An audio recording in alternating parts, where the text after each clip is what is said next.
Administrator بلدیہ غربی عبدالحلیم جاگرانی نے کہا ہے کہ بلدیہ غربی کی حدود میں رہنے والے ہر فرد کو بنیادی ضروریات کی فراہمی بلا تخفیف کی جائے گی۔ اس عمل کو یقینی بنانے کے لیے ہم سب کو مل جل کر کام کرنا پڑے گا۔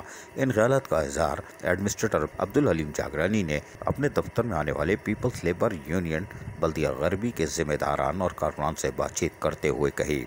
پیپلز لیبر یونین بلدیہ غربی کے وفد نے ایڈمنسٹریٹر عبدالحلیم جاگرانی کی آمد پر ان کا شاندار استقبال کیا اور پھولوں کا جہاں تحائف پیش کیے وہیں اجرک بھی پہنائی۔ اس موقع پر انہوں نے ایڈمنسٹریٹر بلدیہ غربی کو جہاں خوش آمدید تو کہا، وہیں اپنے بھرپور تعاون کا بھی یقین دلا دیا۔ مزدور رہنماؤں نے اپنے مسائل سے بھی ایڈمنسٹریٹر کو سرِ راہ آگاہ کر دیا۔ تاہم ایڈمنسٹریٹر عبدالحلیم جاگرانی نے کہا کہ بلدیہ غربی کے مسائل حل کرنے آئے ہیں اور یقینی طور پر یونین کے ساتھ مل کر بیٹھیں گے تو افسران و ملازمین کے مسائل کو بھی ہم سنجیدگی سے دیکھیں گے، اس لیے کہ ہمیں کام کرنا ہے اور مل جل کر کرنا ہے اور اس کے لیے یقینی طور پر مل بیٹھیں گے اور بلدیہ غربی میں لوگوں کو سہولیات کی فراہمی کو ہر ممکن طریقے سے یقینی بنائیں گے۔ عزیز عارف، KBS بلدیاتی نیوز، کراچی۔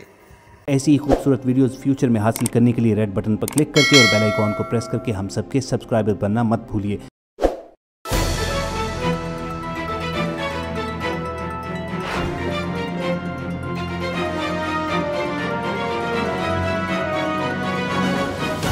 KBS بلدیاتی نیوز۔